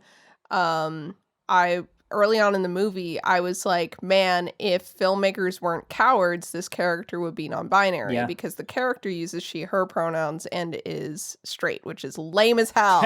I'm not afraid to say it. Come on, Nina. That's just a bi girl with her boyfriend. At best. She clearly does have a crush on Natalie, so I'll say Oh, that for much. sure. It's there. But I early on was like, man, we could have had 2 non-binary characters in a row. Well, we did have 2 non-binary actors in a row, so there is that. Both times, what's interesting to me is that this is not anything that needs to be like remarked upon. It's just interesting to me. Both with Haley and Talk to Me, and with Taylor, the characters are played by actors who are like transitioned beyond what the character is, because I'm pretty sure that Haley's actor uses he, they pronouns. Yeah. And Bex Taylor Kraus is obviously non-binary, and has had top surgery at this point. And it's like, okay, this is really interesting to me that when we're trying to cast for these parts, somehow we're like still holding back from the queerness of the actual like actor. Obviously this was in 2018. The same Bex Taylor year Kraus that... did come out around the same time. Yeah. But like, it's just interesting to me that this is a trend that I've been noticing, where it's like we don't go as hard as we could, I think. I'd love to see more going hard. That was something I really enjoyed with Our Flag Means Death with Jim, was that the character and the actor basically identify the same way. And that was nice. the actor helped identify what the character's identity was rather than just playing the role. So cool stuff. Yeah. Just something that I thought about with Taylor. I really enjoyed the awkward chemistry between Gavin and Natalie. They really nailed what it's like to be two people who are god awful awkward. Managing somehow to hit it off, despite the fact that they're both doing absolutely terrible the entire time. Yeah, 100%. A lot of their enjoyed dialogue a was lot improvised, of apparently, between the two of them. That makes sense. It felt It feels improvised. like it. I don't necessarily mean that in a mean way, but it did. Actually, If Nina you and I want were to talking portray about this a little awkwardness, earlier. the best way is to just make it for real. Yeah. Because one of the things we really liked about this when we were watching it today is that the friendship dynamic between the group does feel kind of real. Yeah. Given what we know about all of them. I've seen people talk about the friendship dynamic here being very annoying and that they hate it. Also, But that's real friend groups for you. yeah, that is real what friend groups are are like If that. you They're see annoying friend and groups, shitty, and it's what happens. yeah, yeah. When you get a bunch of people together who are barely close with each other, you're gonna get exactly what this movie portrays. So I did enjoy that. Yeah. Yeah. Additionally, they are a like comedically bog standard protagonist group for a slasher movie. Like if this was an 80s Friday the 13th movie, you would not change this group of people literally at all. No, you wouldn't. Now, Yeah. I would like to hoist a straw man real quick. Okay, bring in that straw man. Hoist him. My first note on this movie after the opening scene is true crime girlies will see this movie and go, see, this is why I don't go to haunted houses, and then become weird recluses with 7,000 locks on their door, and they don't let their kids play with their friends or go to birthday parties. And the first review I saw on Letterboxd was, see, this is why I don't go to haunted houses. Horror movies are fine, but stuff like this happens way too often. Oh This is my a god! horror I movie. was gonna That's tell it. you. You gotta realize what you're participating in here. You know how many people die in haunted houses? No. Not Noah, a significant your number. straw man got Pinocchioed into a real boy. I know. Oh my god, that's It's so crazy. beautiful. I was so annoyed at the beginning of this movie. I'm like, I'm being mean for no reason. I opened Letterboxd. A person I follow said this. I was so mad. Oh my god, not even just like some rando? Like Well, it is. I don't know who they are, but I do. Yeah, it's one of my selected curated creators who like talks about things that I generally agree with. wow. Took a big hit in Wow. my estimation of them on that one. Not gonna lie, that was What, you don't like the There's my fact that Pinocchio they're straw man. the one enlightened, big brain genius who realizes Hell House LLC was a documentary? Like, well. Firstly, rein in that sarcasm, Jeff. It is Okay, I gotta say something though. Between this and Hell House LLC, the original, Mhm. I like this one not more, but I like that it's just a slasher. Well, this is a more fun movie. I like that it's It is. not Hell House found LLC. footage. Well, firstly, that right. I like I don't know that I've said this before. I like it a lot when things are like a real person and not supernatural. I like it when it could really happen, quote unquote. Yeah. Mhm. I find those movies to be really fun. So I liked that about this was that it was just a guy. There were a couple scenes that like really got my brain going where I'm like, ooh, I love this. But in that way where because it's a lackluster movie, I'm like, how could I like elaborate on this myself if I wanted to? Specifically, I like the scene where he is like, oh, I'm gonna kill her, and Natalie's like, well then do it then. I like that. Mhm. I like the fucked upness of a scenario like that where you are like the poor girl is like calling for help and she gets completely no-sold because the other person doesn't think it's real. Yeah. That is terrifying. Yeah. In a better movie, that would have been a really, really scary scene. That and that's the main one. I'm not gonna lie. But Yeah. also the guillotine scene. Of Guillotine. course. Yeah. Wait, great news. I do not follow the person with the dog shit take. Okay. I am so Okay. glad for Thank that God. update. We're good. Do you all know Um, the fun guillotine fact? Yes, please. A fun guillotine fact. Is this a fun fact about guillotines in general, or is it about this one in particular? It's about guillotining in general. I think I I love might this know where fun this fact. is going. Yeah. I might The- not, so. The last execution by guillotine in France happened the same year that Star Wars came out. Yep. And Christopher Lee was there. Coincidence? And Christopher Lee was there, yeah. That's of course he unsurprising. He could have been watching Christopher Star Lee- Wars, but instead. But he's a Renaissance man and wanted to experience the Renaissance. See, I got to tell my mom all the fun Christopher Lee lore. She did not know any of it. How? My mom is not a very pop culture. She would hate that I would say this because she considers herself to be very up on pop culture, but she's not. But she listens to this podcast. She's going to hear you. Ah. She better not Oh listen to my this god, podcast. she listens to the podcast. Sorry, Nina's mom. Nah. Nina's mom's not my mom. Hi, my mom. You do Linda, listen to the if you're podcast. I here- don't think Linda does listen to this podcast, actually. I hope she doesn't. Linda does sometimes. I It's know that very she infrequent. has. I don't know that she does actively. I think she only listens to the movies that she knows, Good. That's not That's- very which many. is not A many. good practice. Not Yeah. this one. Nope. Not this one. What else did I like about this movie? That's what I'm trying to do right now. I liked some of the ideas. I liked the Yeah. relationship between Brooke and Natalie. I love girls supporting girls, kind of. I love a little bit of a friendship that's not perfect, but they support You each can't other. be mad at me. We each have half the heart necklace. I And it's like that is that- not a healthy way to solve your problems, but I Yeah. respect that. But It's so realistic while though. they're It's such a girl yeah, thing. like the big thing to me is that while they're dealing with that kind of shit, like yeah, their friendship is imperfect. It's got some serious problems and stuff, but also like they both realize it and they're both trying really hard. I like that. Mhm. I like that especially.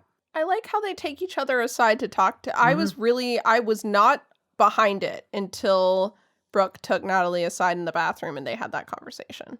And they're like, let's go to Spain. And I was like, that was so cute. I liked, you can see that these girls are equally delusional as each other as far as like their friendship in their lives. And you can see Yeah. why they're friends with each other.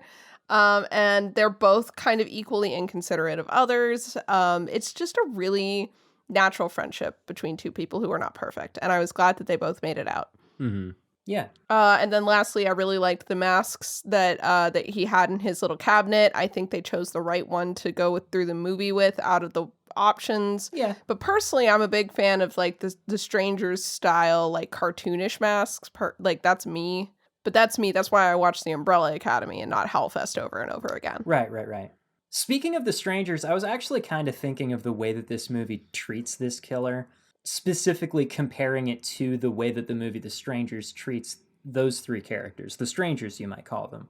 I feel like this is the good execution of that idea, because like you may remember from several weeks ago when I watched The Strangers, I really didn't like it. I feel like this, for as much as this movie isn't like great or anything, I feel like this is a better execution of that kind of killer. How did I miss you talking about the strangers? I don't know. It was a ghoul. How was I that tuned out? I like the strangers. Was that the episode you weren't here? No, he was No, here. that hasn't happened in a while. I've been here for most of them, you know. I was mostly talking about how like the home invasion whole like genre kind of does nothing for me, and that may be an awful lot of the Oh. issue. It's interesting. I love the home invasion genre. Where's Jason? That's what I say. I don't actually. I think I actually. Jason's the best home invader. Yeah. I think Noah and I talked about home invasion movies recently. I wonder why that is. I love Your Next. One of my all-time hits. So that could be tainting my feelings. Could be. Someday I'll make everyone here watch Your Next. We almost did once, didn't we? I think. I think we did. I think we did. It's been in yeah. the running Well, and then we between didn't. like it and a couple other movies like more than once, I'm pretty sure. We'll get to I'll it. make it happen. It's gonna happen. We got the next 3 movies queued up. So like I thought of another movie I like. Or another part of this movie that I like. I love a lot of movies. I thought another part of this movie that I like the haunts. I like Yes. the Oh, yeah. the haunt like concepts. I liked when they went through the different doors into different themed areas. I Yeah. really liked the like Very fun. science room. The I liked Dr. the Satan science room, room yeah. more than the heroin room. Yeah. That's for sure. I do love the Dr. Satan room. Yeah. I was immediately thinking of Jeff. I'm like, oh my god, Dr. Satan cameo. I literally took a note that literally just says all caps Dr. Satan. Mhm. That's pretty much exactly what Noah says. There says Dr. Satan cameo for question marks. I think it's pretty Um, clearly intended as like a reference because Dr. Satan is introduced as a feature on like a scare ride, and Right, that's exactly. exactly what this whole setting is. I feel like this movie does make pretty good use of the setting that it's in. The place looks sick. The scare actors all look awesome. it makes the movie look really good because there's always this like, fun, crazy lighting It going fools on you and into stuff. thinking that it's a better movie than it is. Yeah, it keeps it feeling did fun. Okay use of Tony Todd. Yeah. I would say on a scale of uses of Tony Todd, it's above the new Candyman. Yes. So there's that. Where is it relative bar to is on the Final bar. Destination? Oh, lower than Oh. Final Destination. Come on, if you have Tony Todd as like death, I'm sorry. Nothing you do with him apart from Candyman. Yeah, as far as Tony Todd cameos go, Final Destination has to be it. Yeah. You'll hear my opinion on that when we cover Final Destination on the podcast, I guess. The week that Nina's sick, because Nina will not be there for that Yeah. episode. I don't think I'll watch Final Destination anytime soon. Oh, wait, you haven't watched it? No, I You know have this all opinion the story. on Tony Todd's cameo in the movie, Yes. but you haven't actually Yes. seen it? Oh, that's why you Yes. think it's good. Okay. All right. I've seen it and I think The it's movie good. wastes so slow Tony. your roll. The movie wastes Tony, and that is all I'm going to say about that right now. The first, are we just talking about the first one? Yeah. He's the same in all the ones. I know that he he's the appears same, in. but if we're talking about like wasting him, do all the movies like They waste use him the same amount every time they use Yeah. him. Yeah. But if he's there over the course of time more, then that adds on to the initial thing for me. The movies If you have a don't get better, consistent though, or cameo anything. small of a character. No, of I don't course know. not. I'm just not. I'm not into it. I don't know. Jeff is wrong. They do get better. Mm, Then Like they go, Saw, not they like go down Saw again. though. Okay, I yeah, know that it's they can't possibly get better the way that Saw gets better. That's true. no, they can't. Oh, I love Nothing Saw. can. But we're talking about Hellfest. Hell Festival. And we've, frankly, almost exhausted Hellfest conversation. There is not a Can lot I to talk actually- about here. Can I invite a sidebar? Yeah. Another sidebar. one? Yeah. So when we were pulling up Hellfest, Noah found a different movie. Oh my god. You type in hell into Tubi, right? Yeah. And then Hellraiser is right below Hellfest. Sorry, Hell Riser, not Hell Riser. I gotta Okay. find this. So Yeah, I can see both you and Emma furiously Googling right now. let me actually, there's a very funny review I found for this. Is that one word or two? Hellraiser. I don't know. 1.5 stars on IMDb. One word. All right, so let me read you this really funny review I found on Letterboxd when I was like, what the fuck is Hellraiser? Firstly, 90 people have logged it, which is too few people giving it a review for it to give an average, but the average is low, okay? This person says, for the entire runtime of this film, I thought I was watching Hellraiser Judgment and was shocked at just how bad and incompetent Gary J. Turncliffe was at directing. That is the guy who did Hellraiser Judgment. I found it online where it was listed as Hellraiser Judgment, and during the opening credits, I was making myself a hot chocolate. I waited the entire film for Pinhead to show up, and was really interested in seeing how they were going to tie the bullshit on screen to Pinhead, when the entire auditor scene I had heard about was going to take place. I assumed it was all going to take place in the third act, like in Hellseeker and Hellworld. At one point, about 40 minutes into the film, I actually told my friend, who had also somehow missed the opening title, if I didn't know better, I'd assume we were watching the wrong film. Then when the film ended... Can I interrupt just for a moment here?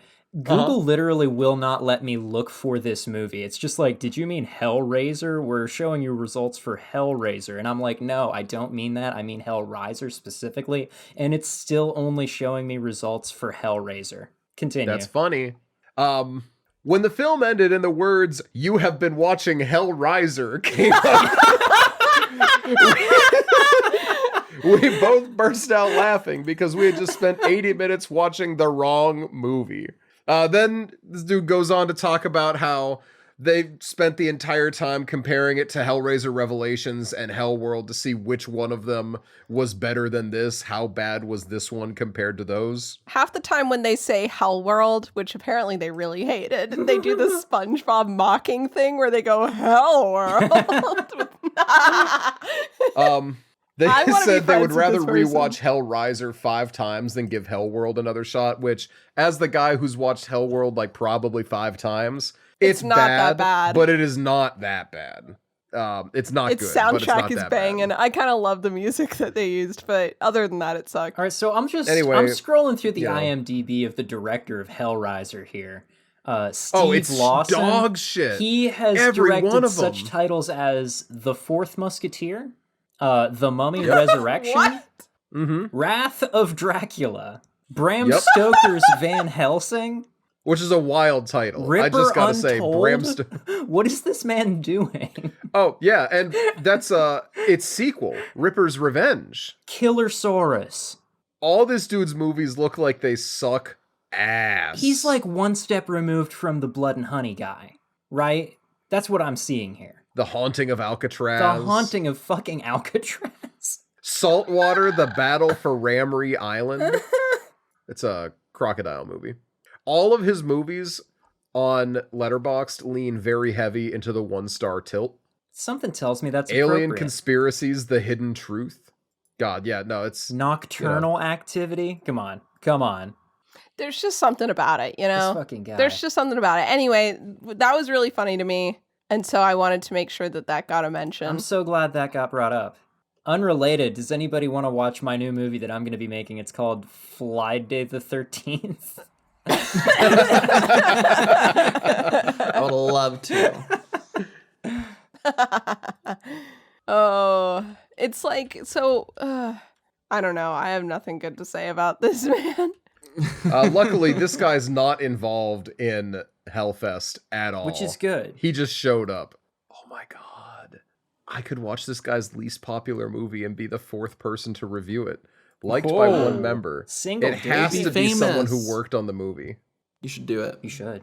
I could be a hater just like I was for Fistful of Diamonds. That's a movie There that you go. deserves haters. Fistful of Diamonds. That's it is not good. High key.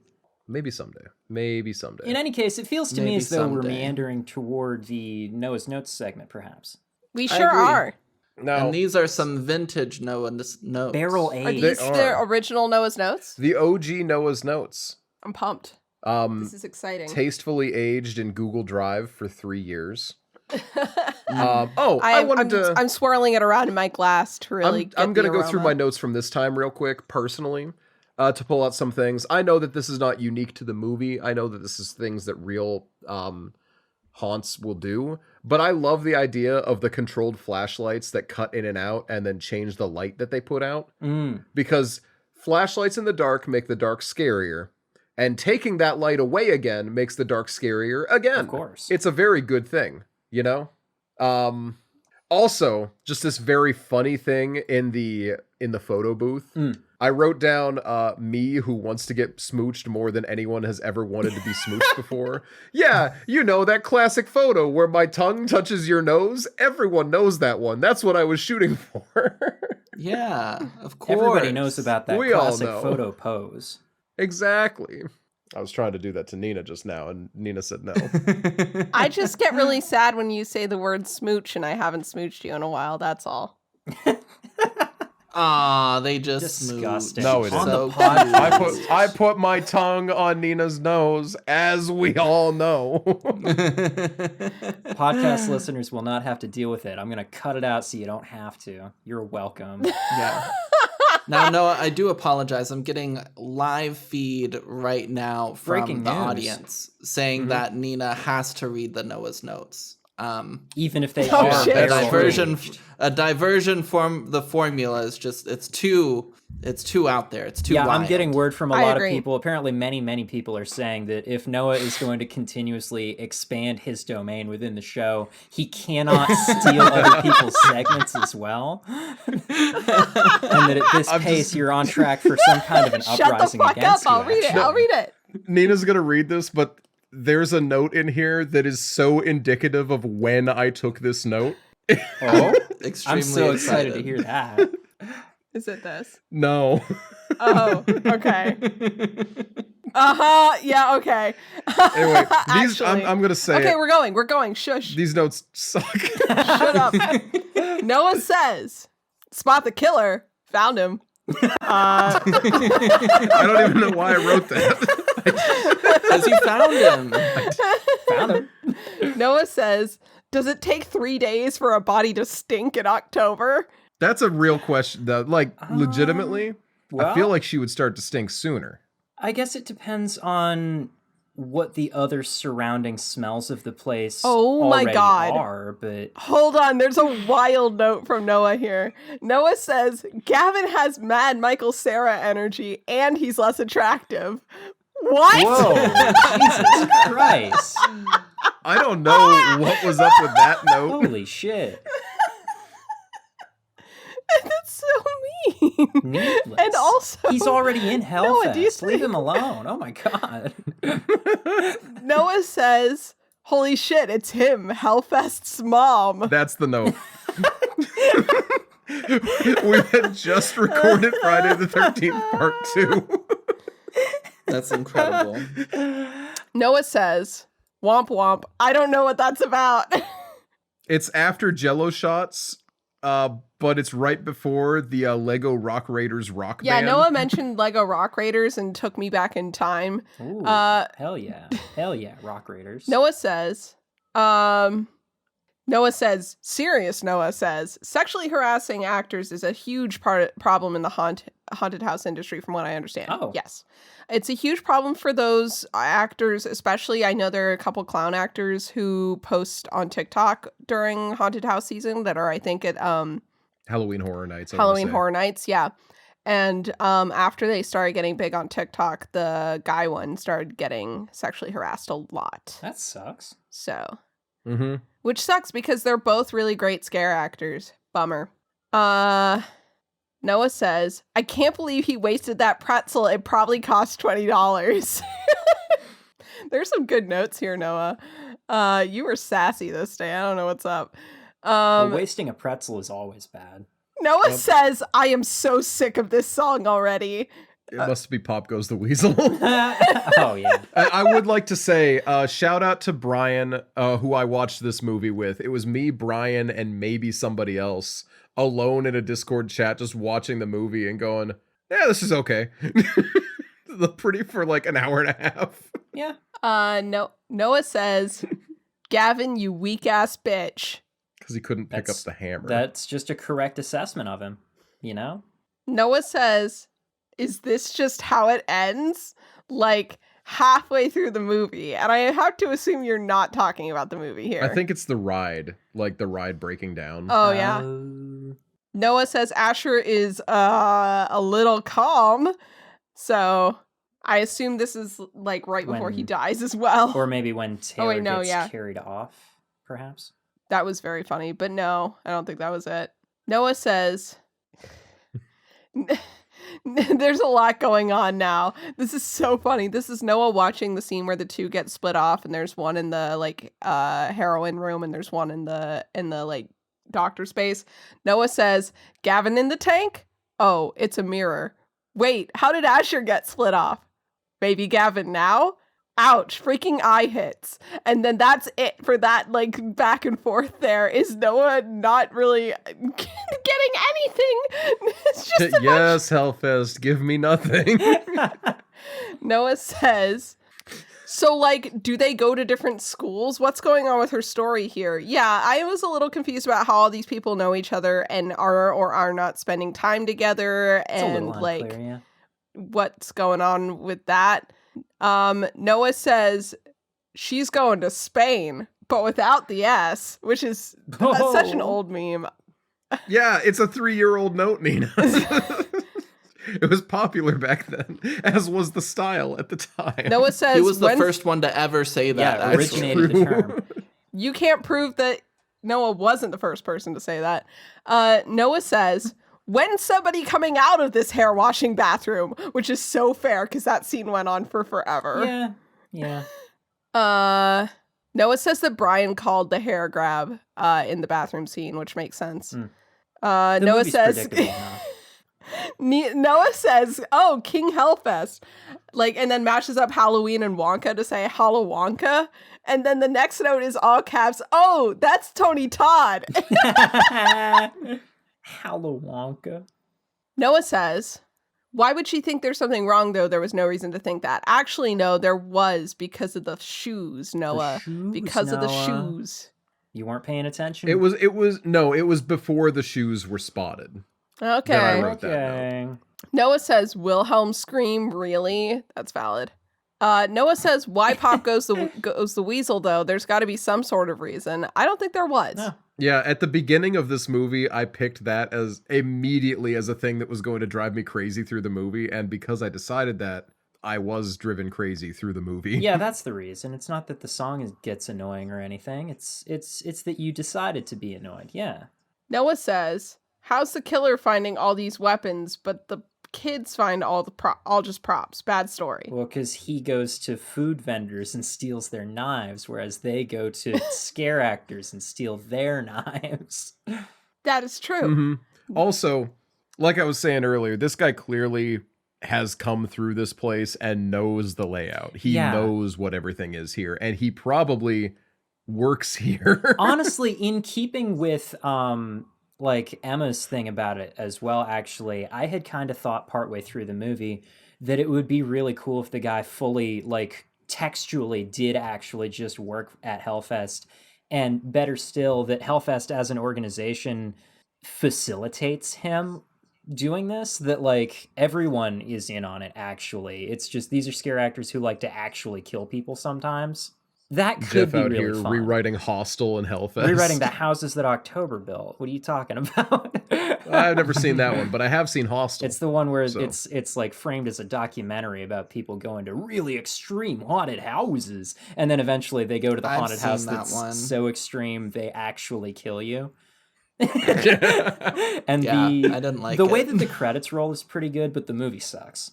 The ending is where, like, you know, the person carrying the camera gets buried alive, and the credits roll over the person like hyperventilating in a coffin.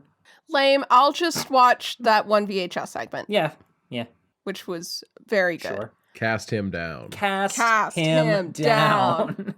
Radio silence, my beloved. I'll watch whatever you make.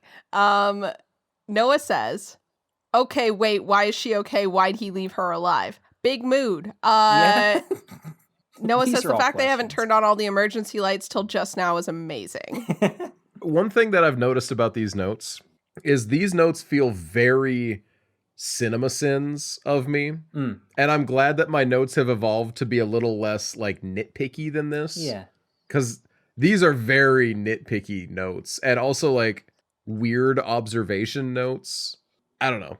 But yeah, vintage notes back from 2021. Throwback. Incredible. Wow. We've been thrown back. We have been backed. Speaking of backed, what's next? What's forward from now? Forward from now is Hell House Origins? Is that what it's called? Hell House LLC Origins. I Hell think the yeah. Michael Carmichael story. I don't know. Michael Something. Keaton? Holy shit. Michael Keaton. I love Michael Yeah. Keaton. Next, we'll be watching Hell House LLC Origins, which came out, I think, last year. I'm the only one that's watched it, and it was a fun time, and I've been recommending it to the others, and they haven't watched it yet, so now I'm forcing That's them. right. But who are we all is the question. The Well, Carmichael Manor. We Carmichael are the Manor. Carmichael Okay, Manor. got it. And Anyway. I'm Noah. You can find me online, Bubbadabad, Bubbadabad. I am on Twitch, fucking hell, Yep. Twitter, and Letterboxd, and Tumblr sometimes. I'm Nina. Whoa. I'm Nina. You can find me at Nina Wolverina on Twitch and Twitter and Instagram, and also on Itch. Do we say itch.io? Itch.io. When this episode comes out, I will have posted to Itch a 15,000 word short introduction, as it's shorts in quotation marks, to a horror novel that I hope to write when I'm finished with my trilogy. I've already gotten like something like 25,000 words into it, and I have barely scratched the surface, but I want these characters to be available for people to meet because I love them so much. So I'm just going to publish the first 15,000 words so that they're out of my head and in the world. That'll be pay what you want, parentheses, free. And it'll drop on the 11th. So if it's not up when you're listening to this, my bad. Text me. Is this The Boys, or is this a different one? This is not the gay 80s fantasy book that I'm gonna write, which is also on the docket. Damn. That one's I'm gonna work on it concurrently, but it's gonna be a lot shorter, so I haven't really started on it yet. No, this is a horror. It's Dark Souls and Hellraiser inspired. So the story's called Into the Deep in the Dark, and it should be out on the 11th on Itch, hopefully. I'm real excited. Deep for this in the one. Dark was my nickname in high school. Hey, yo. So, Deep and Dark, what's your @ on socials? Yeah, I'm Emma. You can find me at Emma Panada on Twitch and Twitter, but when I do stream, I don't stream there. I stream, I'm not going to say. It's in one of the past episodes. Yeah, in a secret place. And I haven't really been using Twitter much either. So you can find me in our Discord. If you want to come hang out in our Discord, you can do that. And we'd love to have you and talk to you about movies and things. Mm-hmm. Yeah. If for some reason you can't find the Discord link, hit me up on Twitter. And as long as you're not weird, you can join us. Yeah, be cool. Yeah, be cool. Say a cool joke when you message Noah so he knows you're cool. Can I actually just say a cool joke with no like caveats is actually such a good way to judge whether someone's going to be a shithead or not, depending on what type of joke they come in with. Yeah, absolutely. If someone we're starts quoting a joke, we're not gonna tell Crank you, It- dear hints. listener. No hints for the listeners. You got to be cool on your own merits. Anyway. Yeah, Jamie, can you cut out the bit where I gave a clarifier? What about Jeff? Oh, yeah, we didn't do the normal order. I've been Jeff. You can find me on Tumblr at What Is It You Pray For. I'm going to have a music project that's going to be getting released at some point, hopefully a little bit on the soon side. I have not yet determined a name that I'm releasing it under yet, though, but it's going to be like sort of lo-fi ambient drone stuff if you're interested in that. But again, I don't know where that's going to be yet, so, I'll keep you posted. You can also find me on Letterboxd at The Fakest Fan. Yeah. Well, thanks so much, everybody. We'll see you next time. Have a great couple weeks until then. Goodbye.